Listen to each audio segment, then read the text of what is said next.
É muito comum que, fazendo uma leitura um pouco mais pausada do Evangelho de Marcos, a gente se sinta até um pouco incomodado com os discípulos, porque parece que eles nunca compreendem bem a Jesus. Entretanto, esta sensação de que eles estão meio por fora em relação a Cristo faz parte de uma belíssima reflexão que é proposta no Evangelho de Marcos. E se você quiser saber um pouco mais sobre ela, continua aqui comigo neste vídeo. Bora lá! Olá, paz e bem, eu sou o Frei Rogério Goldoni e você está no canal da Bar, um canal cuja missão é facilitar a compreensão da Sagrada Escritura. Você ainda não se inscreveu no nosso canal? Aqui embaixo desse vídeo, no botão vermelho, clica ali e se inscreva e aproveita e clica no sininho também para que você receba todas as atualizações, pois toda terça-feira haverá sempre um vídeo novo com algum tema interessante sobre a Sagrada Escritura. Quando lemos o Evangelho de Marcos, nós nos sentimos um pouco incomodados com os discípulos, porque parece que eles estão bem por fora em relação a Jesus Cristo. Entretanto, é importante compreendermos quem são os discípulos no Evangelho de Marcos. Olha, no Evangelho de Marcos eles são os pupilos de Jesus. Vale uma observação. Em Marcos, nada é dito sobre a infância de Jesus, então Jesus já inicia adulto, já está grande lá no início do Evangelho. E logo depois do anúncio do reino, qual é a primeira coisa que Jesus faz? Ele chama os discípulos. E qual é a última coisa que Jesus faz? Ele conversa com os discípulos.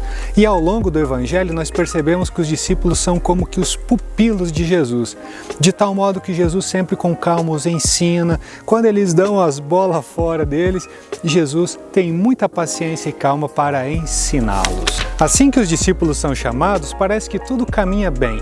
Mas passa um pouco tempo e nós começamos a perceber umas certas incompreensões dos discípulos em relação a Jesus. Por exemplo, no capítulo 4, Jesus conta a parábola do semeador.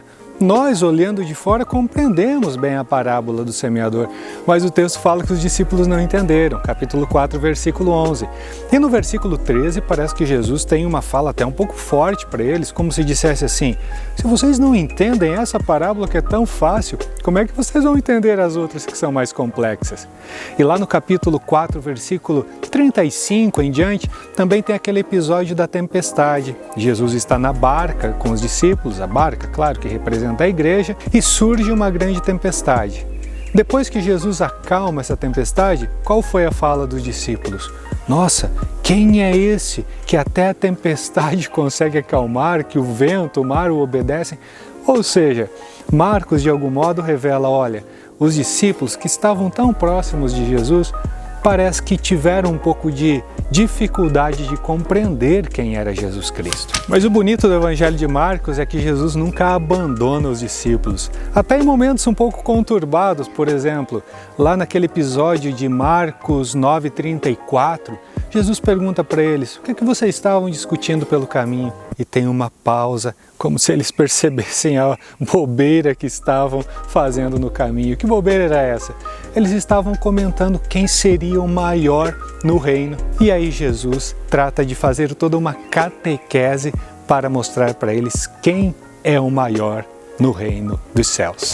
Bem, mas no final de todo esse percurso nós poderíamos nos perguntar: o que é mesmo que o evangelista Marcos quer propor com essa reflexão? Olha só, com certeza Marcos quer mostrar para os seus leitores como é que o discípulo se faz ao longo do caminho. Isso, como se faz, porque o discípulo, a discípula, não nascem prontos. Os discípulos se fazem ao longo do caminho. E uma coisa extremamente necessária para ser um discípulo ou uma discípula de Cristo é se acercar a Jesus, estar perto dele e sempre buscar aprender aquilo que ele manifesta, ou aquilo que ele nos ensina. Por isso que é totalmente compreensível sentirmos alguma insatisfação quando a gente lê o Evangelho de Marcos com muita calma. Mas quando chegarmos ao final, certamente teremos a seguinte sensação. Qual a sensação? De que nós somos um pouco parecidos com aqueles discípulos. Somos um pouco parecidos porque nós também manifestamos umas incongruências, nós não somos discípulos perfeitos. Nós também precisamos, assim como eles, nos acercar de Cristo para aprendermos como age um discípulo ou uma discípula de Cristo no mundo. E chegado ao final do Evangelho de Marcos, você verá uma coisa belíssima. Em Marcos, Jesus fala para os discípulos voltarem para a Galileia, diferente de Lucas, em que Jesus fala para eles permanecerem em Jerusalém. O que significaria voltar para a Galileia?